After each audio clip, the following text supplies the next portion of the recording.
Leading us off at 4:30, a super stormy start to the week, and the wet weather is only just beginning. It's already proven difficult for drivers as well. This is what it looked like in the last 2 hours near 43rd and Ella. That's in northwest Houston. Yes, it is. The weather impacting highways and bayous, but the good news is the rain seems to be easing up, at least for the moment, as we take a live look at clouds and other shots around the area lingering over the city. That is encouraging. Chris Ramirez has tracked the storms for hours now. Chris, is it done for the day? It looks like we're pretty much done for the day in terms of the heaviest rainfall. All those cameras that you just saw, we could barely see out of them a good 2 hours ago because the rain was just so heavy. And we're looking at calm and quiet conditions, especially as you take a look towards downtown Houston from the Emancipation Park camera. Burnham at 78, Tomball 79. The only thing we're getting out of this is some cooler temperatures, which is good news for us. But radar showing most of that rain coming lighter and more of just a light shower and moving through portions of the Houston area. There is a flood warning in place for the Greens Bayou near I-69. So if you are in that area, just keep in mind that North Houston got radar indicated 4 to 5 inches of rain in some spots. This is the area that got most of the rain today. And this is the area where we saw most of those issues, especially along I-45, even West Road 249 exit. And definitely seeing more so of some issues, especially across those bayous. So Greens Bayou at 59 near Bankful. We do have some high levels just at the Lake Houston Dam, and what really is happening there is that we're seeing them open up the levels across. They're emptying Lake Houston a bit, all thanks to the recent rain that we've seen here for the past several hours. Future track showing a mostly quiet night. We could still see some lingering showers into the overnight hours from areas along the coast, but heading into Tuesday, another round of torrential downpours are going to be in the works, especially as we're going to see this move in from the south, especially through Tuesday morning, lasting through 10, maybe even 12 p.m. and through the early afternoon hours. So Tuesday, another day of widespread showers and storms. And so we're going to have to really keep an eye on that flood threat. Once again, the National Weather Service extended that flood watch for all of Southeast Texas until Thursday morning. It was until Wednesday. They have now included that until Thursday. We're tracking the tropics. This is all a part of a disturbance that's over the Texas-Mexico border. This has a lot of disorganization, but models are hinting that this could very well edge closer towards the Texas coast, and we're tracking that, and it's going to still bring, in a combination of the cold front, a heavy rain setup at least until Thursday. Okay. Chris Ramirez, thank you for bringing us the latest on our tropical moisture and downpours on a little bit of a break. I know. Whew, we can breathe. Maria Aguilera is on the north side at Fallbrook and Veterans Memorial Drive. Is it easing up there as well? It looks like it, Maria.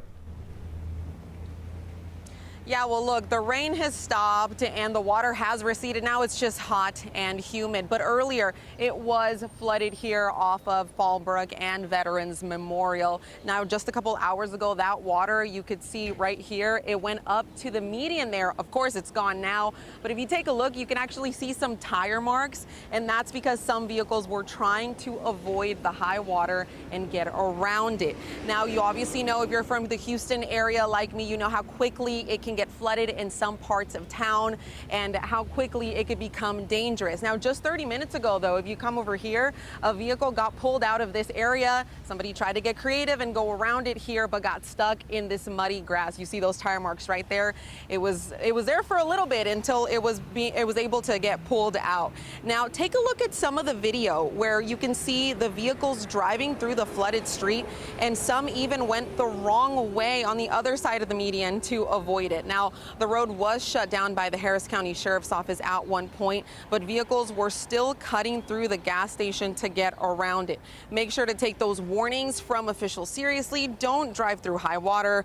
Don't be that person whose vehicle stalls or gets stuck in the mud. Now, we did learn from the Harris County Sheriff's Office that in this district, they're actually going to have high water rescue vehicles on standby, deployed, ready for anything as a precaution. So again, just make sure that you're going to be out. If it starts raining like it did earlier today, just be safe. But for now, live in Northwest Harris County, Maria Aguilera, KHOU 11 News. Back to you. Just be safe. Can't say it enough. Thank you, Maria. It's kind of encouraging to see things starting to ease up and drying up. Bayous are rising as we take a live look over Bray's Bayou tonight. Yeah, Megan Morena joins us live near Greens Bayou in Northeast Houston. Megan, what does it look like there with the bayou's level? Well, it is flowing. I want to step out so you can see for yourselves. Now, it's not near capacity, but it is filling up, and this has prompted a flood warning in the area. They say flooding, according to the Harris County flood warning system, flooding is possible because of just how full this bayou has gotten just from all the rainfall. Where we're sitting right now off of 59 near Aldine, there have been about 3 inches of rain over the last 24 hours. Of course, this break is very welcomed, and again, while this hasn't necessarily reached capacity, the concerns is with the rain coming for the next few days, this filling up, this causing even more flooding in the area, especially when the stormwater has nowhere to go. Now, just north of here, we did see some street flooding. We checked out a neighborhood in take a look at this. Take a look at this video of Artesian Way. The water was getting dangerously close to their homes. We're told by neighbors that these 2 homes in particular are prone to flooding while everyone else is typically okay. Some roads were also shut down nearby, but the water was able to recede fairly quickly once the rain calmed down. Now, again, the concern is what's to come, and with all of the rain we've already received, of course, the bayous were concerned with just how much more rain that they can handle, so we'll continue to keep an eye. But again, this break is definitely welcomed. Reporting live, Megan Reyna, KHOU 11 News. We need the break to catch up. Megan, thank you. Stay up to date on the very latest changes to the forecast with the KHOU 11 app. Use your phone right there to scan the QR code to download it for free.